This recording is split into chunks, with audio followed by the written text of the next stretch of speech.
दोस्तों, जीवन में पैसा कमाना जितना आसान है उतना ही मुश्किल होता है उसको संभालना और बचाना।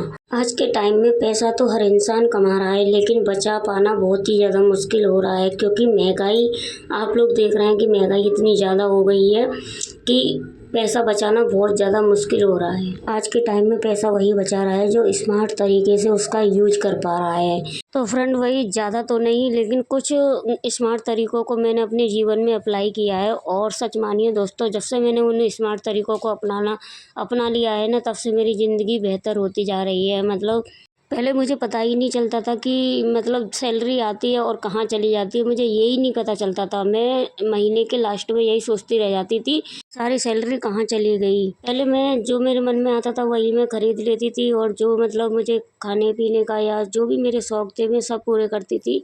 पैसे की तो बिल्कुल कदर नहीं करती थी, बचत का तो नामो निशान नहीं था। मतलब बचत की आदत मुझ में थी ही नहीं। लेकिन कुछ ठोकरों ने मुझे बहुत कुछ सिखा दिया। कुछ एक ठोकर ऐसी लगी है मुझे जिससे मैं बहुत कुछ सीख गई हूँ। बचत करना भी सीख गई, घर अच्छे से संभालना भी सीख गई, और पैसे की कदर करना तो मुझे बहुत अच्छी तरीके से आ गया है।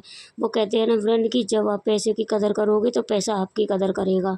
तो वही वाली कहावत मैंने बहुत अच्छी तरीके से सीख ली है। तो फ्रेंड, अभी आप देख रहे हैं कि यहाँ पे मैं अंगीठी पे खाना बना रही हूँ, और अंगीठी मतलब गैस से बहुत ज़्यादा सस्ती पड़ती है। गैस बचाने के लिए मैं इस अंगीठी को जलाती हूँ एक टाइम, और एक टाइम अंगीठी पे ही खाना बनाती हूँ। पहले मेरा गैस सिलेंडर, जब मैं अंगीठी नहीं जलाती थी तो 1 महीने 10 दिन चलता था, लेकिन अब मेरा गैस सिलेंडर 2.5-3 महीने चल जाता है। इस तरीके से मैं बहुत सारा पैसा बचा लेती हूँ। जहाँ मेरा सिलेंडर 1 महीने चलता था वहाँ 2-2.5 महीने चलता है। तो गैस की भी मतलब बचत हो जाती है। जल्दी से सिलेंडर भरवाना नहीं पड़ता, 2-2.5 महीने के बाद भरवाना पड़ता है। तो आप भी इस तरीके से छोटी छोटी चीज़ों में मतलब बचत कर सकते हैं। अगली जो आदत है फ्रेंड, वो ये है कि ऑनलाइन शॉपिंग से बचना। पहले मैं बहुत ऑनलाइन शॉपिंग किया करती थी। जब भी मतलब मैं फ़ोन उठाती थी तो बस वही ऐप खोल ली थी, मीशो और फ्लिपकार्ट वगैरह खोल के देखने लगती थी। जब हम इन ऐपों को खोल के देखते हैं ना, तो फिर हमारा मन कर जाता है कुछ ना कुछ लेने का। तो इस तरीके से मैं बहुत ऑनलाइन शॉपिंग कर लेती थी।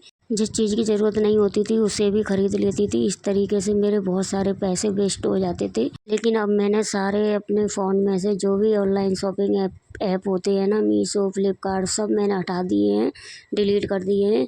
जब भी कभी मेरा मन करेगा तो उनको मैं इंस्टॉल करूँगी और ऑनलाइन शॉपिंग कर लूँगी। लेकिन ज़्यादातर अब मैं ऑनलाइन शॉपिंग नहीं करती हूँ, लोकल मार्केट से करती हूँ। लोकल मार्केट से हमें सस्ता भी पड़ता है और हम मोल भाव भी कर सकते हैं वहाँ जा कर के। अगली जो आदत है फ्रेंड, वो मैंने ये अपनाई है कि मैं सेल के चक्कर में बिल्कुल नहीं पड़ती हूँ। आप लोगों ने देखा होगा कि मतलब ऑनलाइन शॉपिंग में भी सेल चलती रहती है और लोकल मार्केट में भी सेल चलती रहती है। जब भी हम लोग मार्केट जाते हैं तो हमें सेल दिख जाती है, तो हमारा मन करता है कि चलो खरीदेंगे नहीं तो देख तो आएंगे ही। लेकिन देखने देखने में ही हम लोग वहाँ जाके बहुत सारी शॉपिंग कर लेते हैं, और एक के साथ दो फ्री, दो के साथ एक फ्री ये मिलता है, तो हम लोग खरीद के ले आते हैं। सेल के चक्कर में लालच आ जाता है हमें कि चलो एक के साथ दो फ्री मिल रहे हैं, दो के साथ एक फ्री मिल रहा है। लेकिन क्या होता है कि हमें एक की ज़रूरत होती है और हम दो फालतू सामान ले आते हैं, और वो घर में ऐसे ही पड़े रहते हैं। उनका यूज़ हम लोग बहुत ही कम करते हैं, तो वो यूजलेस हो जाता है सामान। इस तरीके से सेल के चक्कर में हम बहुत सारा सामान ऐसा खरीद लेते हैं जिसे हम यूज ही नहीं कर पाते हैं। तो कभी भी सेल के चक्कर में नहीं आना चाहिए फ्रेंड। मैं अब बिल्कुल भी सेल के चक्कर में नहीं आती हूँ। मैंने ये अपने आप में बहुत एक अच्छी आदत डाल ली है कि सेल को मैं इग्नोर करती हूँ। सेल जब लगी होती है तो मैं उस शॉप पर जाती ही नहीं हूँ। तीसरी जो आदत है फ्रेंड, वो ये है कि घर की बेकार पड़ी चीज़ों को रीयूज करना। कुछ चीज़ों को डीआईवाई करना, जैसे कुछ चीज़ें पुरानी हो जाती हैं तो उनको हम नई तरीके से डीआईवाई करके सुंदर बना सकते हैं, अच्छा बना सकते हैं, और उसको दोबारा से यूज भी कर सकते हैं। जैसे मैं अपनी बताऊं तो मैं तो पुरानी चीज़ों को रीयूज कर लेती हूँ। देखिए यहाँ पे मैं आप लोगों को दिखा रही हूँ। यहाँ मैंने अपने हाथों से एक गुल्लक बनाई हुई है, और ये मैंने बनाई है मिट्टी का एक छोटा सा घड़ा आता है, बिल्कुल छोटा सा, उससे मैंने बनाई हुई है। उसके ऊपर एक ढक्कन आता है ना, उस ढक्कन को मैंने इसके ऊपर इस तरीके से चिपका दिया है फेविकॉल से, और इसको मैंने रोरी से मतलब डेकोरेट कर दिया है। और कुछ कलर वगैरह नहीं था मेरे पास मतलब करने के लिए।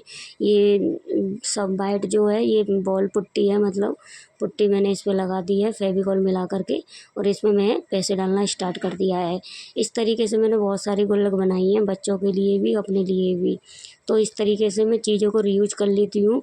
यही नहीं फ्रेंड, कपड़ों को भी मैं रीयूज करती हूँ। जैसे साड़ियाँ पुरानी हो जाती हैं, फट जाती हैं, तो उनको मैं फाड़ करके डोरमेट बना लेती हूँ। और बहुत सारी चीज़ें मतलब मैं इस तरीके से बना लेती हूँ, कतरी वगैरह। और मेरा मन भी लगा रहता है, मुझे मतलब नई नई चीज़ें बनाने का बहुत ज़्यादा शौक भी लग गया है। शौक तो पहले से ही था, लेकिन अब थोड़ी सी बचत का लालच लग गया है। इससे पैसे भी बच जाते हैं, नई चीज़ें खरीद के नहीं लानी पड़ती हैं, और अपने हाथों से अपनी कलाकारी दिखाने का मौका भी मिलता है। तो इस तरीके से आप भी अपने घर में पड़ी हुई चीज़ों का यूज करके पैसे बचा सकते हैं अपने। और आपको ये सब चीज़ें नहीं आती हैं, ये सब करना नहीं आता है, तो आप यूट्यूब पर जा कर के सीख सकते हो। तो चलिए फ्रेंड, आज का वीडियो यहीं तक था। वीडियो अच्छा लगा हो तो लाइक कमेंट शेयर ज़रूर करिएगा। तो चलिए दोस्तों, मिलते हैं नेक्स्ट ब्लॉग में। राधे राधे दोस्तों।